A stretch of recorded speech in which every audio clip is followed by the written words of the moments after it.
welcome to Window on the World. I'm your host, Kristen Hanna, a senior here at Missouri Southern, and today we have a very special edition for you as we talk to one student who stayed in the States to go to the South as she traveled to see the significance the South has in the civil rights era. Deidra, how are you today? I'm great. How about you? Really, really good. Obviously, we've both been communications majors here at Missouri Southern for a while. Can you brief people about your journey here at Southern and where you're at now? Well, again, I'm Deidra Morris. I started here at Southern the summer of 2011. I've gone every semester since. I'm a communication major with an emphasis on public relations, and my minor is in mass communications. I did walk in May, and at the end of this month, I will be officially done with my degrees. Graduated and done with Missouri Southern. Yes. So you said that you graduated. I understand that 2 days after graduation, yes, I believe, you actually went on this trip to see about the South. So can you tell me a little bit about the purpose of the trip? Yes. Well, I enrolled in a class called the Civil Rights Tour of the South with the Political Science Department, and we toured the South. 2 days after graduation, we left. We were gone for about a week and a half, and we toured a couple of states through the South. And throughout the semester, throughout the spring semester, we met every month, and we had assignments every week, and we had readings and stuff. And so the trip kind of brought the whole class together and put together the readings and the assignments and the dialogue that we had all semester. So you talk about the readings that you had. What are some of the aspects of the trip that you were able to experience that highlighted some of the readings? Wow. Well, the trip, we went to many different places, and we read a few different books over the spring semester that talked about these places in the civil rights era. And so through our travels and through our visits through many museums, kind of brought it a full circle for us. Yes. So after you left Joplin, where did you guys head to? When we first left Joplin Monday after graduation, we headed to Little Rock. Little Rock, and in Little Rock we went to the Clinton Presidential Center, and we also went to the Central High School, the historical park, the Central High School, and went through the journey learning about the Little Rock Nine. And Central High School is also a fully functioning school, so it's the only historic park that still is fully functioning. And so we were able to go in and tour the school and the grounds itself. Wow, that is really brilliant. So how long were you guys gone for? We were gone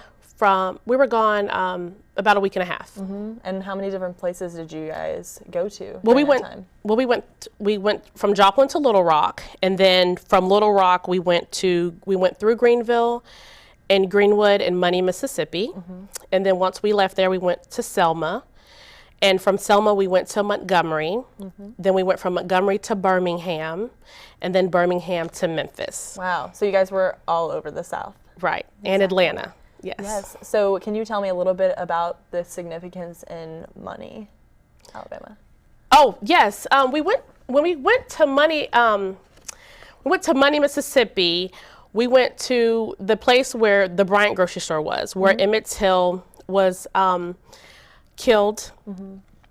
He went into the Bryant grocery store, and some stories say he whistled at a Caucasian woman, and some stories say he spoke to her. And anyway, her brother and her husband killed him. And so that we thought it was going to be a store, I guess the students that hadn't been there before, but they had a gas station that was like a historical site, but the store itself wasn't there anymore. It was just like a wood frame of a building with caution tape around it. So it really wasn't much to see, just the significance of that. This is where it happened at, and that's what happened to him. And I'm sure as you traveled along in the South, a lot of times, a lot of those places are kind of dilapidated or gone. There's museums, obviously, that have come about, civil rights museums and memorials. Right. But what is the significance for you to actually step into a place like Money or Selma, where all these significant historic events happen? What does that make you feel like? Well, it kind of made me think to myself, what am I doing for the cause, for the civil rights cause, for the human cause? Am I doing enough? Are we doing enough? You know, what else is left to be done? And you know, personally, what can I do? And it also made me look at, as I'm a non-traditional student and I have a son, like, what am I doing? Am I educating him on these things that are going on, these things that went on then, these things that are going on now? You know, what can I do as a parent to fully prepare him for some of these issues that come up? And that, I mean, there was times on this trip that I found myself being very emotional. You know, it had such a different impact on me because of those reasons. And it made me want to do more, you know, learning about the people who sacrificed their life for the cause, you know, the foot soldiers. And it just, you know, it left me thinking, like, I want to do more. I need to be here. I need to be where, you know, and it's not really, I need to be there because it's everywhere. But just, you know, what can I do? And it's funny because I was going these places and learning these things that I always heard about. My mother, who lived through that era, would tell me of these things that happened. And I would, as a little girl, I would think to myself, wow, like, I'm glad that doesn't happen anymore. Right. But it does, and it is. And nothing has changed. I was telling her here recently, I would see, like, she would tell me the things that were going on TV during that time. And those are the same things I see today. Those are the same things my son sees today. Yes. So it made me want to be in the action, making a difference. So quite a reflective trip. And I think you touched on the education of people, like, you know, your son, he's very young, he's going into first grade. Yes. So these trips, a lot of times, talk about the things that we see in textbooks every year, you know, when we're in elementary, middle, or high school. So how does this trip, you think, have more significance or more impact on a person who goes on it than does the textbooks that they read? Well, I would say we would hope that these stories are in the textbooks, but a lot of them aren't. I didn't really get educated on African American history till I took that class when I was in high school in Virginia. You know, I've known people who've gone to different high schools in different areas that were never taught these things. So I think the first thing is making sure they're in the textbooks, making sure that the children are educated on these things, because these are not things that have happened, that are happening, that happened in the past. These are things that are happening now. When we went to the Civil Rights Museum at the Southern Poverty Law Center, it was an experience within itself. Wonderful museum. And I had a chance to talk to some of the people that work there. And it's after coming back to Joplin and then seeing the things that happened on the news after that, like the shooting in South Carolina, and seeing spokespeople from the Southern Poverty Law Center, you know, give their input on what's going on. Just, you know, I was like, I was there, you know.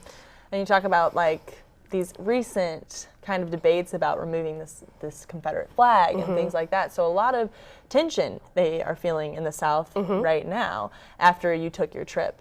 So what is your idea of, you know, the Confederate flag waving? Are some of the different ideas that are still held by some Southerners when it comes to race relations or kind of political issues?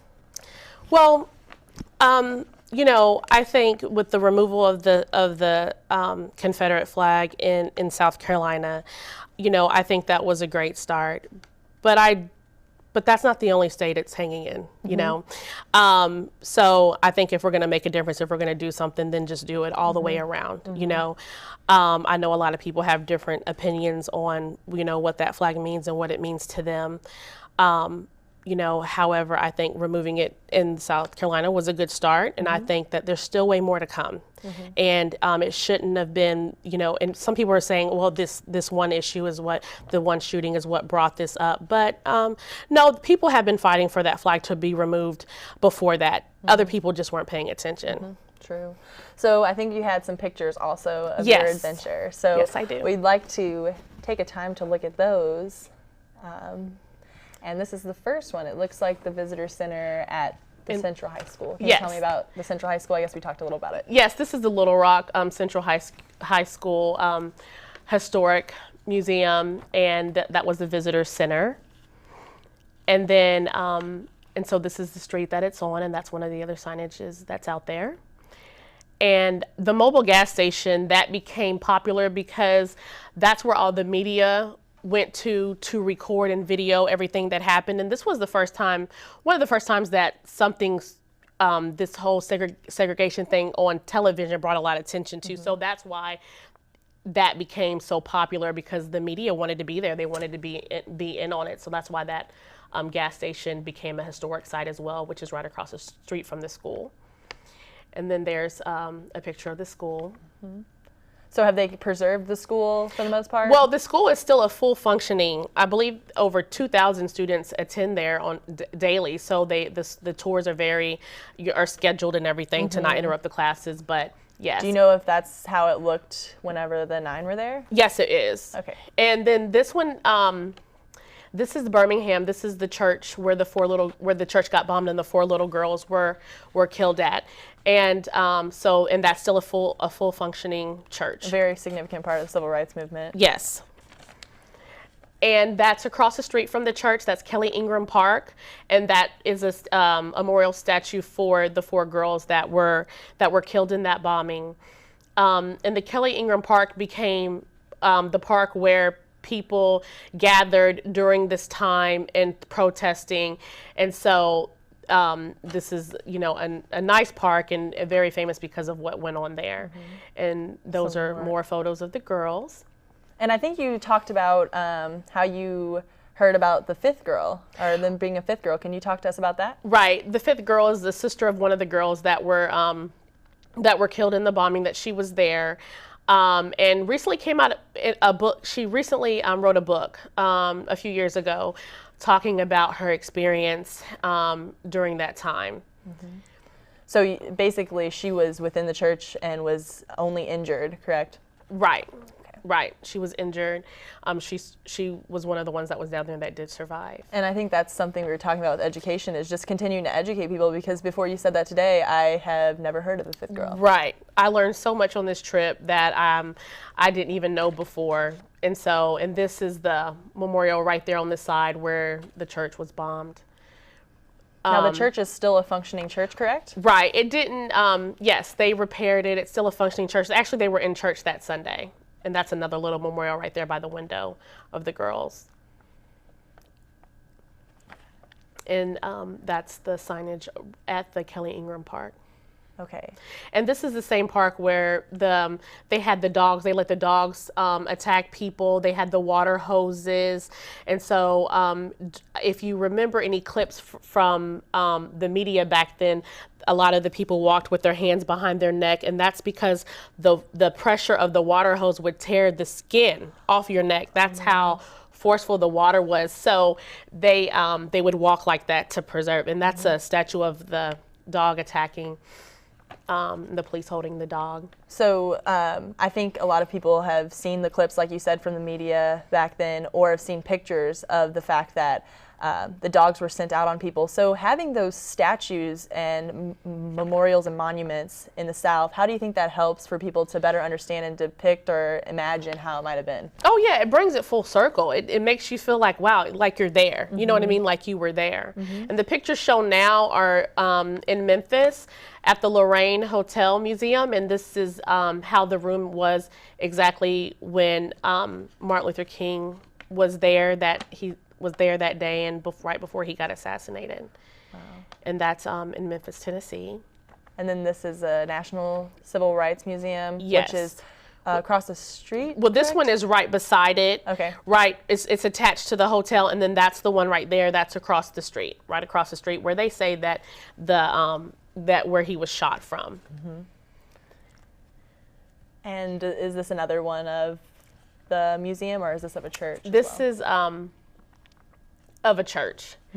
And what do you think after hearing, obviously, about the assassination and being probably educated on that for the most part as the prominent action of the civil rights movement? How was it to be in the actual hotel where he was assassinated? Well, I mean, I learned so much that I didn't know before.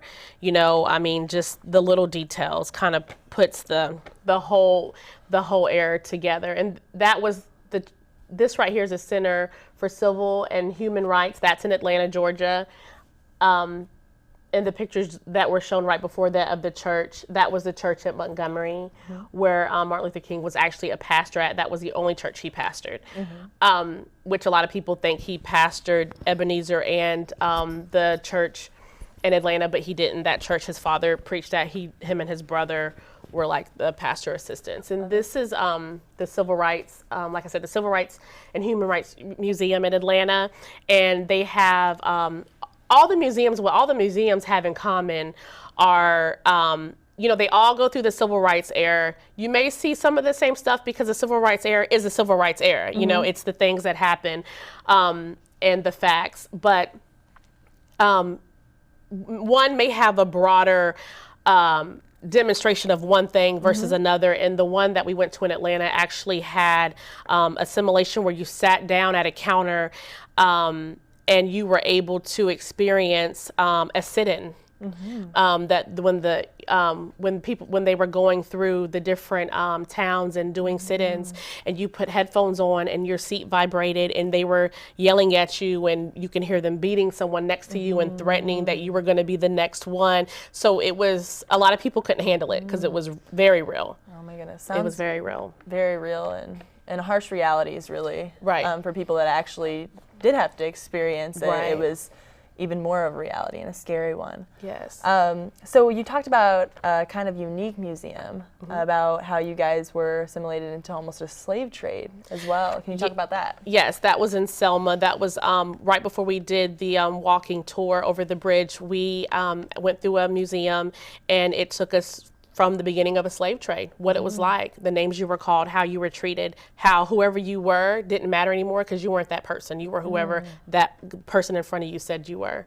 And you were checked, your teeth, your you know, everything about you was checked. You had to put your hands out and show them, you know, you and just everything. It's you know, harsh realities shackled of and slavery, I think, that a lot of people don't know about Right. or are not educated about. Right. That this actually did happen at Right. some point. So what would you say to people that want to take these educational trips and aren't sure if they have the money or aren't sure what they should do? What do you say to them? Go, do it. It wasn't an expensive trip. It's well worth it. It's not far. You know, and this is something that as my extended family, we plan on going, taking our children, educating them, you know, maybe one place at a time, you know. Yeah, and I think that's one thing, you know, a lot of times on this show we talk about students that study abroad, so they're going to places that aren't in the United States, but this is a place where people can go to and feasibly drive, you know, 6 Right. hours or 7 hours to a place like Memphis. Yes.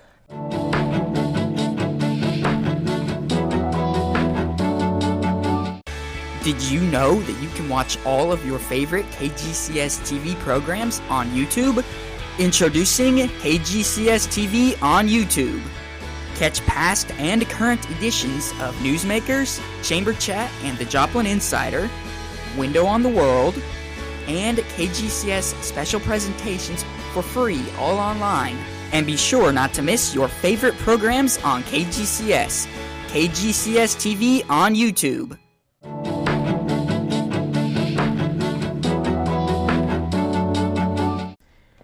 And this is the Clinton Presidential Center in Little Rock, Arkansas, where we were able to tour and look around. And it was so much there, but just a lot of history of his time in office, from the car that he drove in to what their Christmases looked like, to him and his family. And it was not enough time. That was a view from outside the window. Not enough time to look at everything, but it was a wonderful place to go visit. Didn't take long to get there. So what was the significance in that for a civil rights class? Well, I mean, because he did so much. Him and Hillary did so much during their time there in the White House. And even on the way from there, we were able to see that statue of Harriet Tubman with a child on the way to one of the other gift shops. Right, and Cotton Street, you see that, and it resonates with people because it's so much of that slavery history and culture is still embedded within the South. Right, and that was in Greenville, Mississippi, where we went through a few small towns in Mississippi, and a lot of the towns that were known for their cotton, and everything was named Cotton something. So, and we were able to to go through the town and walk through and see those things. So, yes. And I think you talk about the Clinton administration helping with civil and human rights. Yes. But so many people, you'd ask them and they think after, JFK or Martin Luther King, a lot of that was done. But what would you say to those people? No, I think definitely Clinton, President Clinton and Hillary Clinton had a big impact on the civil rights era. And I mean, their impact for civil rights. And it continues, and it should, and it should still continue. Now here, what do we have? This is some pictures from the museum in Selma. There was, we went through this, like I talked before about the museum that we went through the slave trade. And this one was the museum. This museum was right in front of where Bloody Sunday happened. At the end of the walk over the Edmund Pettus Bridge. And here's that was a picture of one of the Klan uniforms, and it was donated by Unknown. And then here is a picture of the separate fountains. That was the white fountain, and the other one was the colored fountain. Obviously, there's quite a bit of a difference. difference. Yeah. Correct. When we talk about separate but equal, a lot of people have the ideology that might be able to be reached, but what would you say about the activities of segregation within the South? And definitely wasn't equal. And this picture right here is of what a typical jail cell looked like. Is that because of the civil rights movement, Martin Luther King obviously being put in jail, Rosa Parks, and a lot of others? Right, and yes, that, and that's when all the Selma stuff was happening, and Martin Luther King was in jail, and they even had the letters there that he wrote, and you were able to be in that cell and just kind of get a feel of how that was. And then right after that picture, it was the voting booth where they were able to go vote and what that looked like. And this was what it looked like outside of a slave quarters. What it typically looked like, the kind of things that were on the outside, the washboard, some of the tools that they used. And this was also in the museum where the slave trade was. That we actually got on that boat, on the back of it, and that white screen back there was actually like water moving, and it just different pictures going through. And it was like, this is what it was like. These are the noises you heard, being shackled to the next person, and sometimes they were alive, sometimes they were dead, sometimes they were using the restroom, sometimes they were vomiting on you, and that's just how it was. Yeah. This is the church where they met up and had the big meeting during the Selma era, and before they took that walk across the bridge, that's where they met. And that must have been really impactful. Wow. Yes, to walk, and we walked across that bridge 2 by 2, just as they did. And just to be able to walk in where they walked, you know what I mean? For what they walked for. Yeah. It meant so much, to be there, to just be there was incredible. And I think we hear a lot about history of genocides in other places. In Europe, we hear about, all too recently, the Holocaust happening. And a lot of times when you go to these museums, a Holocaust museum, it is gruesome. And there are a lot of simulations so that you are able to further understand how these people were affected. Right. So do you think there needs to be an increase of education on a level where we are showing people the reality of things? Yes. And to go to those places and as gruesome and as sad as they can be, but people live that and they went through that. And for you to, sometimes we need to go through that and feel that pain. Sometimes we get caught up in our own world that we forget about what others went through, and we forget about what they did to get us to where we are, and that we still have so much to do, and this actually was the home that Martin Luther King Jr. grew up in. Wow. This was his home, his family's home, and to hear about him as a little boy and to hear the stories of his family was wonderful. Were you able to actually go inside? We were able to go inside. We weren't able to take pictures inside, but before that house, they showed pictures of I was able to take pictures of what the house looked like. Yeah.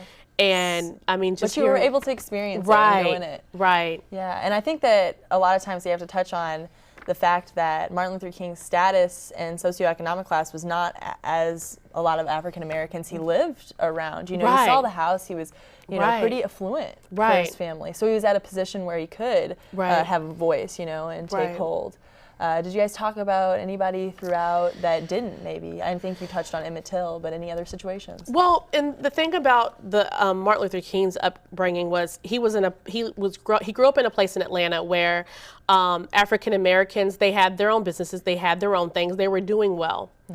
And what happened was there was a story that got in the paper of an African American raping a white woman, and because of that, it brought them years further back than what they were, and everything changed in that, and all of a sudden Martin Luther King didn't understand why he couldn't play with the little Caucasian little boy across the street.